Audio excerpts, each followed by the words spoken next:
Thank you, everybody, for coming to the Aaron Torres Podcast YouTube page. If you could do me a quick favor, see that little subscribe button at the bottom of your screen? Go ahead, click that subscribe button. Really does help our channel grow, our audience grow, and I really do appreciate it more than you know. So click that subscribe button. Appreciate your support.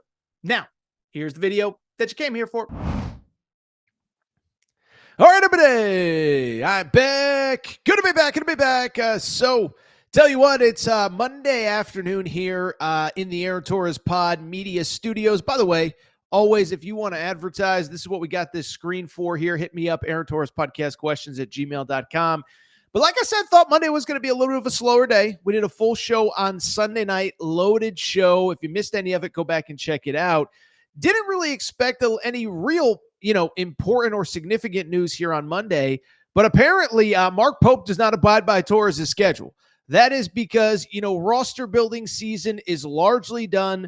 But I think every team in America is still looking for a piece or two to add, especially as we anticipate and expect scholarship limits to actually go up to 15, meaning it's a little bit easier to bring in those back end of the bench guys that can help you at practice, things like that. Well, I bring it up because Monday afternoon, this was a story that felt like it developed pretty quickly.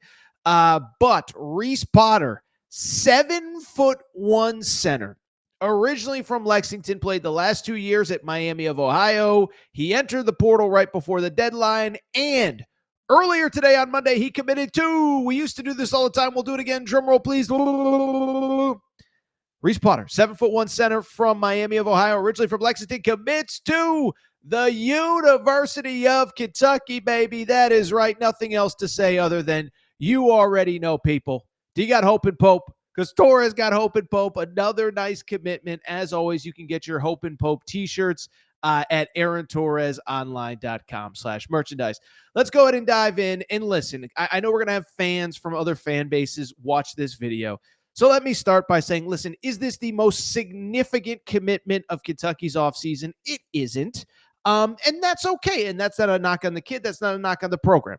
Kentucky's season is going to be defined by Jaden Quaintance, Jalen Lowe, Otega Owe, assuming he comes back, Brandon Garrison, on and on and on. But it doesn't mean that this commitment isn't very important for Kentucky's season. First of all, I think, if you're watching this video, you probably know at least a little bit about Reece Potter. But like I said, 7'1" from Lexington, played the last 2 seasons at Miami of Ohio. Now, he quote-unquote only averaged about 6.5 points, about 4 boards, and 1 block per game this year. Now, admittedly, part of it is he only played 17 minutes per game this season. I think it's interesting. We had Will Wade on this show a few months ago when he was still at McNeese, and he said, when you're at one of those levels, like I find it interesting because somebody would sit there and say, well, how are you not playing if you're 7'1" at the mid-major level? It's like sometimes those guys just get played off the court in those conferences because the teams are so small, they're so guard reliant. Will Wade said we didn't recruit a 7-footer because basically we would play him 1 or 2 games in league play. Everybody else is too small, whatever. So the stats don't surprise me. The fact that he wasn't playing 28 minutes a game doesn't mean the kid can't play, but he was a very good role player at Miami of Ohio. And now he comes to Kentucky, where I actually think he is going to play, admittedly, more of a bigger role than people think. And oh, by the way, if you think Torres is trying to oversell this guy just because he committed to Kentucky, this is what I can tell you. Listen to reports, read reports. First of all, 7'1", that's important. But I saw Matt Jones tweet this out. This was a kid that after he entered the portal, North Carolina made a real push at, wanted to try to get him in their program, probably, frankly, in a similar role at Kentucky, was contacted by other power conference schools. Washington in the Big Ten apparently really did make him a little bit of a priority. So the fact that Kentucky is getting this guy, I think it's great. Do I think they got a little bit of a hometown discount? Yeah, I think they did, because kids that grow up in Lexington generally want the opportunity to play for the University of Kentucky, and he is getting this chance. So now, question is, who is he and what role will he bring to Kentucky? Like I said, I think it's actually going to be a very important one, okay? First of all, I'll say this. You never know how injuries are going to play out, how things are going to play out over the course of a season. And especially with Jaden Quaintance coming off major knee surgery, and I think he's going to be okay. I think he'll be back for the start of the season. But now, I don't think Mark Pope was going to rush him. But even if I know Mark Pope wasn't going to rush him, but I bring it up to say now you have another body where Jaden Quaintance, if you have to ease him in, if he somehow falls behind schedule, if he's not ready to go day one, hour one, minute one, guess what? You still got Brandon Garrison, you still got Mo Diabate, and now you have this guy that is capable of giving you minutes. Again, if Jaden Quaintance isn't back at full strength, if there are injuries throughout the season, and listen, nobody dealt with more injuries this year than Kentucky. It's like, you look at your roster on paper in April, May, June, and I think everybody thinks, oh, we have enough this, we have enough that. Then the season happens, and all of a sudden you just realize that you probably could never have too much of anything in college basketball. Injuries happen. This isn't the NBA. You can't call guys up from the G League. You can't sign guys in the middle of the season. So what you go into June and July and August and certainly September when classes start for the fall is what you're quote unquote stuck with for the entire season. And so to me, what I think is interesting is that one, I think you could get more minutes early than we probably anticipate because of the fact that, Jaden Quaintance isn't 100%. But two, at the very least, you know what he gives you? He gives you a really big, really good body to have in practice. And this is something that I think is going to be interesting as we evolve in this NIL portal era, is the ability to fill out the back part of your roster with guys that can play in a pinch, but accept a role, maybe accept a small role, but want to be part of your program and can still be good contributors to your program, practice players, etc. Okay. I'll give you an example from the non-Kentucky world. I mentioned this on Sunday's Aaron Torres pod. UConn had a little bit of a staff reshuffle. They bring in Mike Nardi from Villanova, but I only bring it up because Tom Moore, who is a UConn legend, was part of Jim Calhoun's staff, got a head coaching job at Quinnipiac, joined Dan Hurley at Rhode Island, then came with Dan Hurley back to UConn.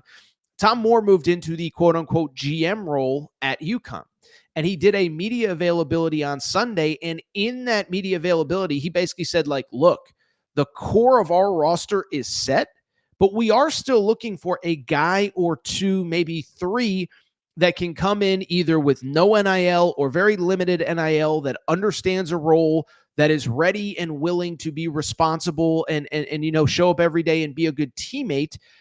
Whether that's an overseas player, whether that's a high school kid that understands he's a developmental guy, or it could be a veteran in the portal that just wants to be part of UConn basketball. Well, Kentucky has their version of this in Reece Potter, okay?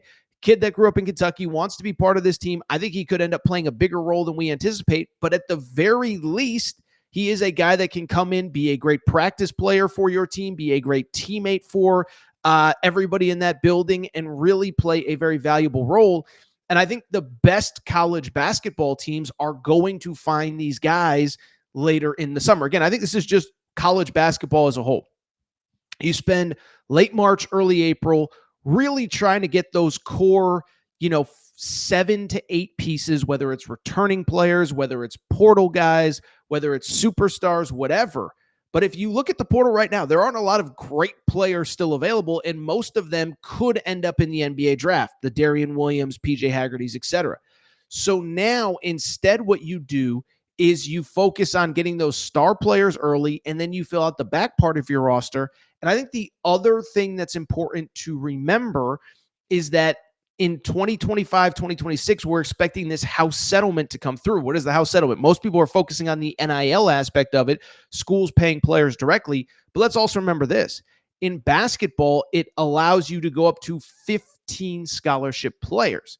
And so again, you've probably filled out scholarships, 1 through 9, 1 through 10 in late March, early April, returnees, veterans, portal, this, that, high school players, whatever. But now you have these extra spots that you can bring in for, again, developmental guys that understand that they're developmental guys. Most guys don't, but that's another conversation. Older players that just want to be part of your program. And I think everybody is looking for pieces like this.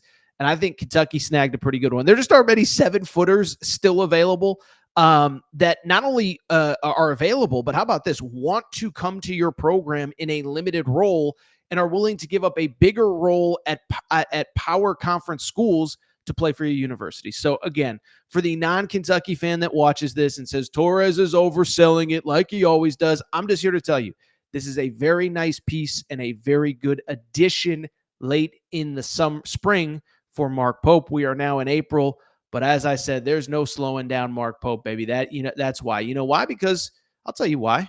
Because we got hope in Pope, baby. We got hope in Pope. Get your t-shirt, AaronTorresOnline.com/merchandise. But really do like this pickup for UK, and I think he is going to play a very valuable role on this team going forward.